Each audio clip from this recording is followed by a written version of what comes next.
चाहे एसएमएस हो या ईमेल करना, वीडियो देखना हो या छुट्टी का एप्लीकेशन, डॉक्यूमेंट भेजना हो या कोई मैसेज वायरल करना, न्यूज़ जानना हो या बिजनेस के ऑफर। लॉकडाउन के बाद से तो पढ़ाई के लेक्चर का भी यही जरिया है।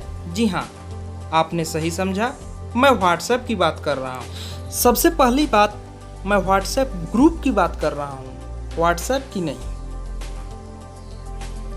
लेकिन अभी जो मैं बताने जा रहा हूँ हो सकता है आपको झूठा लगे या आपको बकवास लगे, लेकिन आपसे गुजारिश है कि वीडियो को पूरा देखिए, फिर आपको यकीन हो जाएगा कि सच में व्हाट्सएप ग्रुप आपके बिजनेस को बर्बाद करके ही दम लेगा। तो चलिए जानते हैं कैसे। चलिए एक उदाहरण लेते हैं। मेरे मन में एक विचार आया कि एक ग्रुप बनाते हैं, अच्छा सा ग्रुप, महापुरुषों का कोट्स सुबह शाम डालेंगे। चाहे छोड़िए, हम एक बिजनेस ग्रुप बनाते हैं, या वो भी छोड़िए, एक लेटेस्ट गाने, मूवीज और न्यूज का ग्रुप बनाते हैं। ग्रुप बना लिया, कुछ नाम भी रख दिया, ग्रुप आइकन भी लगा दिया, अपने अलावे एक दो एडमिन भी बना दिए। अब सवाल यहीं से शुरू होता है कि ग्रुप का नाम क्या होगा। सुमति बन गई तो ठीक, वरना आप कुछ समझते हैं यही सेम चीज ग्रुप आइकन और एडमिन के साथ भी हो सकता है। लेकिन आप सब लोग समझदार थे, अंडरस्टैंडिंग क्लियर थी, ग्रुप चल पड़ा। अब कुछ दिनों तक सब ठीक है। चलिए, आपका ग्रुप ठीक ठाक चल रहा था, अचानक किसी ने गलती से या जानबूझकर कोई विषय से हटकर पोस्ट कर दिया। आप इग्नोर भी कर सकते हैं, या हो सकता है वो बंदा खुद पोस्ट डिलीट कर दे, अपने आप को रिमूव कर ले। अगर ऐसा हुआ तो प्रॉब्लम सॉल्व। अब सवाल यह है कि अगर किसी तीसरे बंदे ने कुछ कमेंट कर दिया, फिर बेचारे की आत्मा पर ठेस पहुंच गई। हो सकता है बेचारा दिल पर ले ले तो ग्रुप छोड़कर चला जाएगा, या फिर अपनी जीत पर अड़ जाए तो एडमिन होने के नाते आपको बीच बचाव करना पड़ेगा। अगर उस व्यक्ति को ग्रुप से निकाल दिया तो यहीं से दुश्मनी शुरू हो गई। अगर नहीं निकाला तो बाकी सब दुश्मन, निकाल दिया तो वो दुश्मन। इसी बीच एक आइडिया आया, आपने तेजी दिखाई और ग्रुप को रेस्ट्रिक्ट कर दिया, ओनली एडमिन कैन पोस्ट। जी हाँ, फिर तो बाकी सब मूक दर्शक बन गए। इस स्थिति में या तो बाकी सब आपके ग्रुप को म्यूट कर देंगे या फिर लेफ्ट करके चले जाएंगे।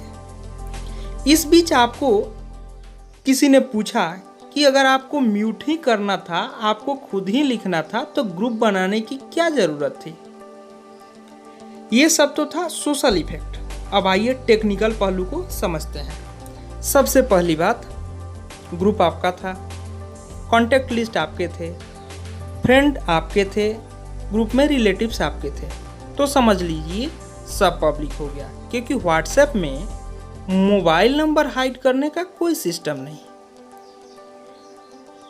और अगर यह बिजनेस ग्रुप था तो फिर उसमें क्लाइंट्स आपके थे, सब्सक्राइबर और कस्टमर भी आपके हुए। आपके सर्विसेज, आपके प्रोडक्ट्स में किसी को अगर रास नहीं आई, उसने जोश में आपके बिजनेस के प्रति कुछ भला बुरा ग्रुप में लिख दिया। अब यह हो सकता है कि यह जानबूझकर भी हो या कोई जानबूझकर कर दिया हो। इसका निगेटिव इम्पैक्ट आपके दूसरे कस्टमर्स पे तो पड़ेगा ही। या अगर इसी ग्रुप में से आपके कस्टमर में से ही कोई व्यक्ति आपका कंपटीटर बन जाए, तो आपने बिना कुछ किए उसको सारे कस्टमर्स दे दिए, आपने फ्री में उसको पूरा बिजनेस गिफ्ट कर दिया। आपके मन में सवाल आएगा कि क्या बिजनेस के लिए खतरनाक है या फिर सेफ नहीं है। तो हम बता दें, ऐसा नहीं है, व्हाट्सएप गलत नहीं है, आपका यूज करने का तरीका गलत है। जी, यानी कि ऊपर के कामों के लिए आपको ग्रुप नहीं, ब्रॉडकास्टिस्ट बनाना था। फिर बिजनेस व्हाट्सएप यूज कर लेते, लेवल चैट यूज करते, या बिजनेस के लिए व्हाट्सएप ने जो भी टूल्स दे रखा है उसको यूज करते। ग्रुप बनाने को कौन कहा था। क्योंकि ये वीडियो लंबा हो गया, इसलिए आगे की कड़ी में हम जानेंगे broadcast list, WhatsApp broadcast list कैसे बनता है, और व्हाट्सएप बिजनेस में लेवल चैट कैसे यूज करते हैं और उनके फायदे क्या हैं। आगे की कड़ी में हम इसी तरह के और भी अनेक बिजनेस से जुड़ी समस्याएं और उसके समाधान को लेकर मिलेंगे। अगर आपने अभी तक मेरे चैनल को सब्सक्राइब नहीं किया तो चैनल को सब्सक्राइब करें और जी हाँ, वीडियो को अपने खुद ही ना देखें, अपने दोस्तों को भी बताएं, कहीं आपके दोस्त ये भूल न कर बैठें। धन्यवाद।